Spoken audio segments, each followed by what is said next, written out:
Mamasilyan natin epoxy yan, babatakan natin epoxy. Kung kaya ng dalawang coating, dadalawang coating natin para matibay siya. Kasi itong portion na to, wala na to, malambot na to. Yan kahit kukulang mga ano mo, wala na yan. Kinain na ng tubig yan. Hanggang dito sa may taas dito. Yan, kinain na to ng tubig. Malambot na siya. Kaya dapat huhukayin ko yan. Huhukayin ko. Aabutin ko yung parting matigas niya bago natin tapalan ng epoxy tsaka kusot. Para bumalik yung dati niya. Malambot na siya. Pinasok ng tubig yan.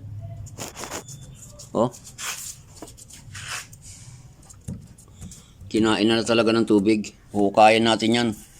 Lalagyan natin ng pinaghalong kusot tsaka epoxy para tumibay yan.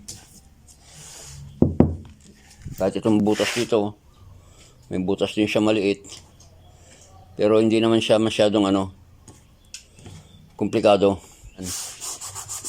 Bali, lilihain na lang to bago natin tapalan ng epoxy. Ito, butas to. Butas na malaki yan. Tinapalan namin na. Punit siguro yung plywood nito.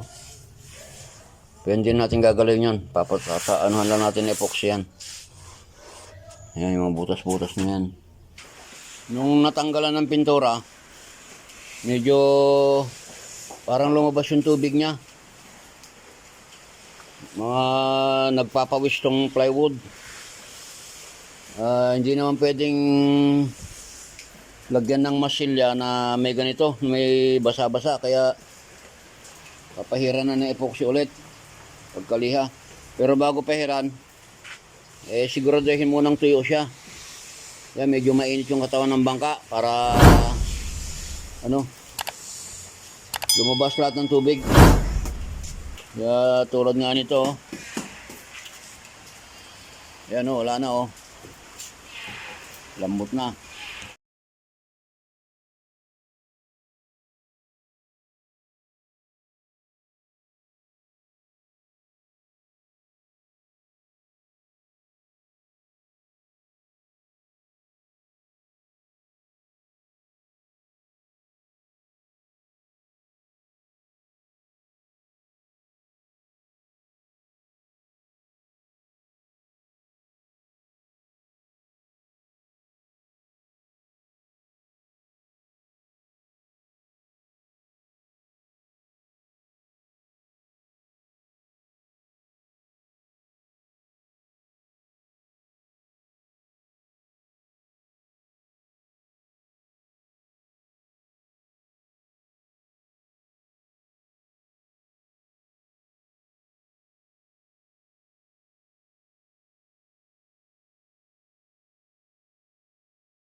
Bawal ti may big page ko. CCTV. Na? CCTV. Binibigyan mo ulit nito.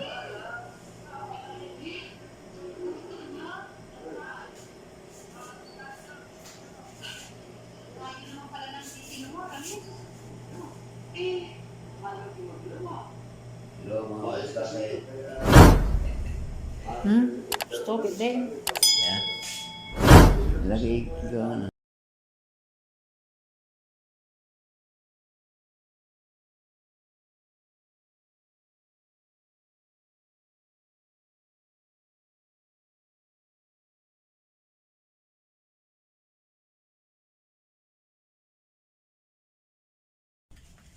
Oh.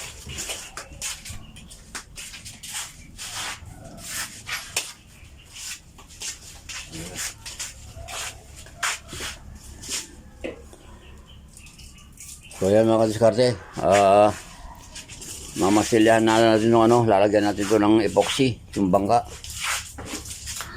Yan, pero patata naman natin ng liha na 100 grit. So yan, pasensya na kung mabagal tayo magsalita ngayon at medyo pautal-utal. Dala to ng pagkaka-stroke ko. Pero sa awan Diyos, medyo nakaka-recover na tayo. So liliha lang natin. Dahil hindi naman masyadong mabigat to. Pinagbabawalan ako ng doktor na magtrabaho na mabigat. Hindi naman to masyadong mabigat na trabaho. Okay lang to. Magaan lang naman siya. Saka exercise na rin. Itong kaliwang gagamitin natin kamay para ma-exercise kasi ito yung naapektuhan na masyado.